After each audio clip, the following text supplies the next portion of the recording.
Assalamualaikum warahmatullahi wabarakatuh. Perkenalkan, nama saya Muhammad Firdiansyah. NIM saya 13240026. Saya dari Prodi Teknologi Informasi. Lanjut ke soal. 1. Sebutkan dan jelaskan 5 karakteristik dalam budaya organisasi kuat menurut Gibson. 1. Fokus pada kinerja atau berorientasi hasil. Budaya organisasi yang kuat seringkali sangat terfokus pada pencapaian hasil. Organisasi ini menekankan pentingnya kinerja yang tinggi, hasil yang terukur, dan pencapaian tujuan. 2. Identitas bersama atau nilai dan keyakinan bersama. Dalam budaya organisasi yang kuat, ada kesempatan dan nilai-nilai bersama yang dianut oleh seluruh anggota organisasi. 3. Ketertiban karyawan. Karakteristik ini menunjukkan bahwa dalam budaya organisasi yang kuat, karyawan merasa dilibatkan dalam proses pengambilan keputusan dan memiliki kesempatan untuk memberikan kontribusi, ide, serta masukan. 4. Stabilitas dan keberlanjutan. Organisasi dengan budaya yang kuat cenderung memiliki stabilitas dan keinginan dalam pola perilaku, proses, dan praktik yang ada. 5. Tanggung jawab sosial dan etika. Organisasi dengan budaya yang kuat biasanya memiliki komitmen yang tinggi terhadap tanggung jawab sosial dan etika. Budaya ini mendorong perilaku mencerminkan integritas dan kepedulian terhadap dampak sosial dan lingkungan dari keputusan yang diambil. 2. Jelaskan perbedaan antara budaya organisasi yang terbuka dan partisipatif dengan budaya yang tertutup dan otoritaris menurut Noy dan Mondi. Menurut Noy dan Mondi, budaya organisasi dapat dipecah dalam 2 tipe, yaitu budaya yang terbuka dan partisipatif, serta budaya yang tertutup dan otoritaris.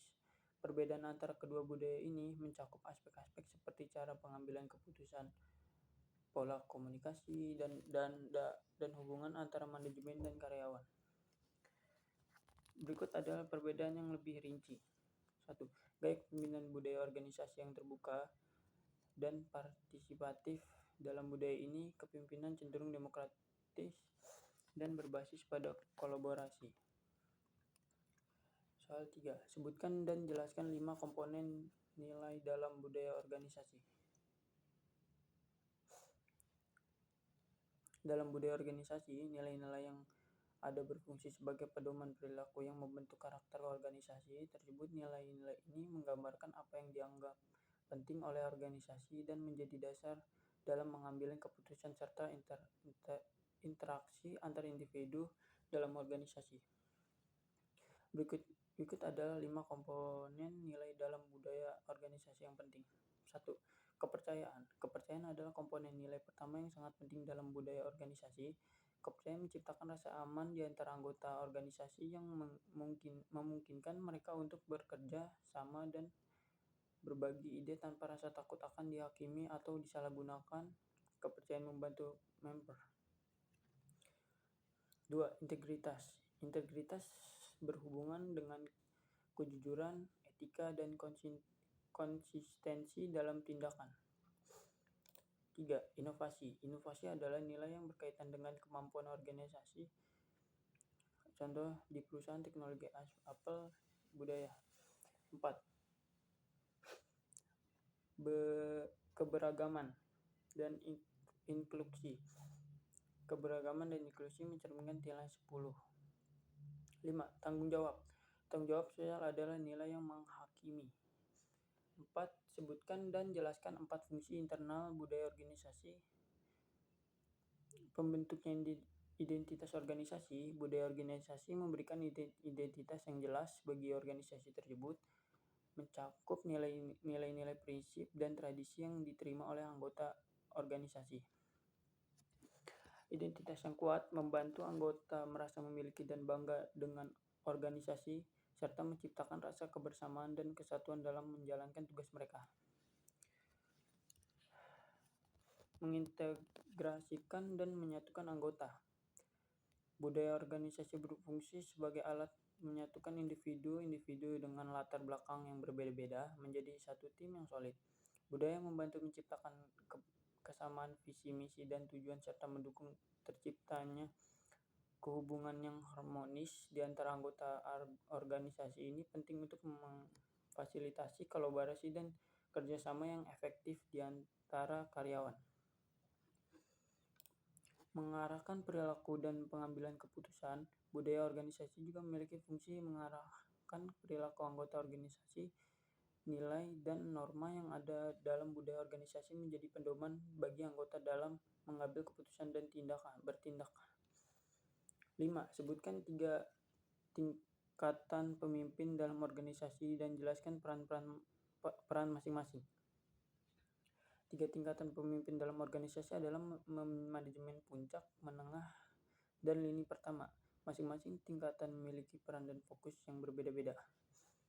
Manajemen puncak, tingkatan tertinggi dalam sebuah perusahaan yang bertanggung jawab penuh kepada pemilik perusahaan. Peran manajemen puncak meliputi 1. Menetapkan kebijakan dan strategi tingkat tinggi. 2. Menentukan visi misi dan tujuan strategis. 3. Memastikan tujuan industri. 4. Membuat rencana kerangka kerja dan kebijakan. 5. Bertanggung jawab atas kelangsungan dan perkembangan organisasi. Manajemen menengah, fokus pada fungsi organisasi dan pengarahan. Peran manajemen menengah meliputi 1. Mengambil keputusan taktis dan operasional. 2. Menerjemahkan tujuan organisasi menjadi rencana tindakan fungsional. 3. Mengelola departemen atau unit fungsional. Manajemen lini pertama, fokus pada fungsi pengarahan dan pengendalian. Peran manajemen ini pertama meliputi 1. Mengawasi kegiatan operasional harian. 2. Memastikan karyawan bekerja sesuai dengan prosedur. 3. Memberikan pelatihan dan arahan kepada karyawan. 4. Mengelola waktu dan sumber daya secara efisien. 5. Menyampaikan laporan kinerja kepada manajemen menengah. Soal ke-6, jelaskan ciri-ciri seorang pemimpin dan efektif dalam berorganisasi. 1. Visibilitas yang jelas.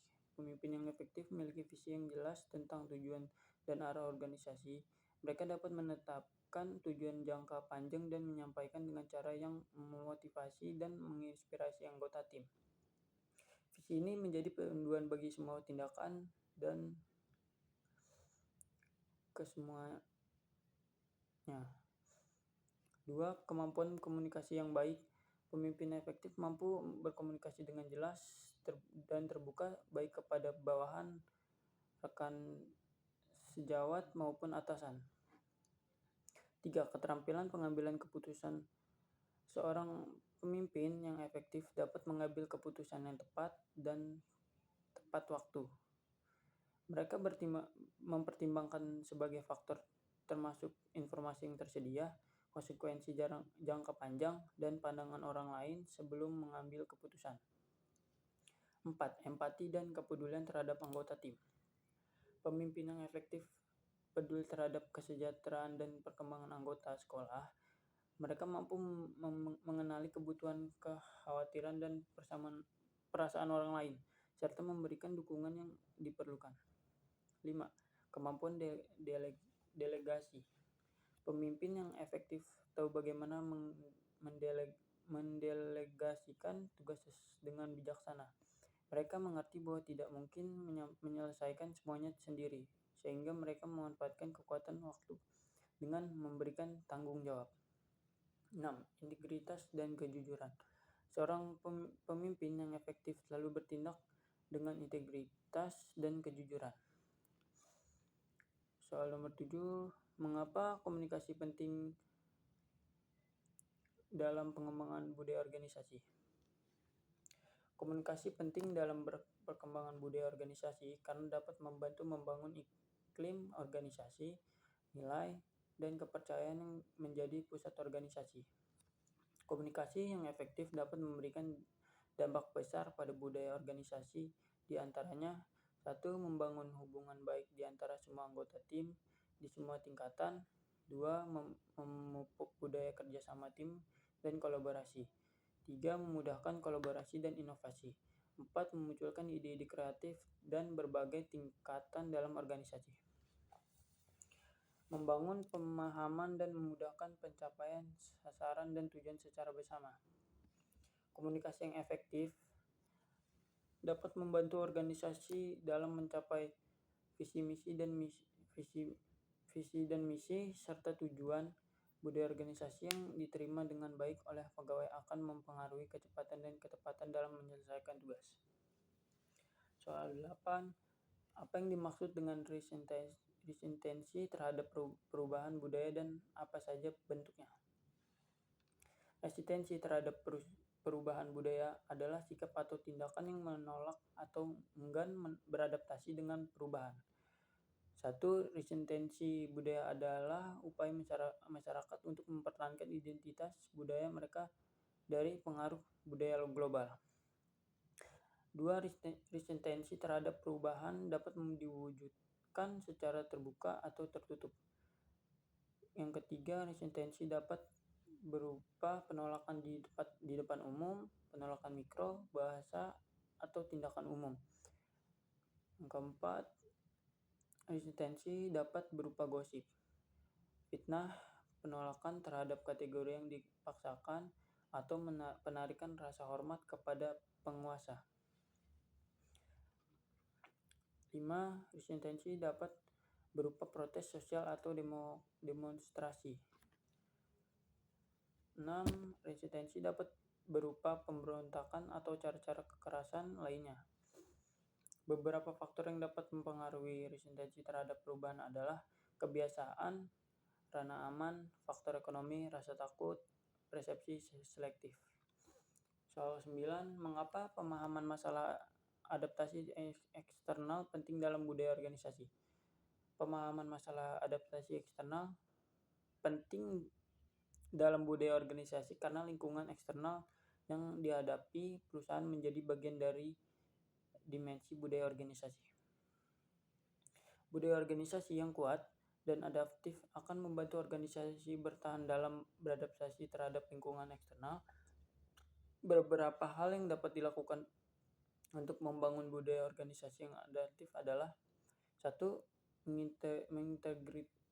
Mengintegrasikan prinsip-prinsip manajemen perubahan Islami. 2. Mampu menghadapi berbagai tantangan perubahan dengan arah yang benar. 3. Memberikan dukungan untuk mencapai tujuan organisasi. Budaya organisasi memiliki peran yang penting dalam berbagai hal seperti 1. Memudahkan karyawan menyelesaikan dengan lingkungan kerja. 2. Membantu karyawan mengetahui tindakan apa yang selanjutnya dilakukan. 3. Membantu mencapai tujuan organisasi. 4. Membantu menentukan arah organisasi. 5. Membantu memberikan pemahaman apa saja yang boleh dan tidak boleh dilakukan dalam berorganisasi. 6. Berpengaruh tinggi dalam pengambilan keputusan organisasi. Soal 10. Jelaskan 5 unsur adaptasi eksternal menurut Haynes dalam budaya organisasi. 1. Strategi organisasi.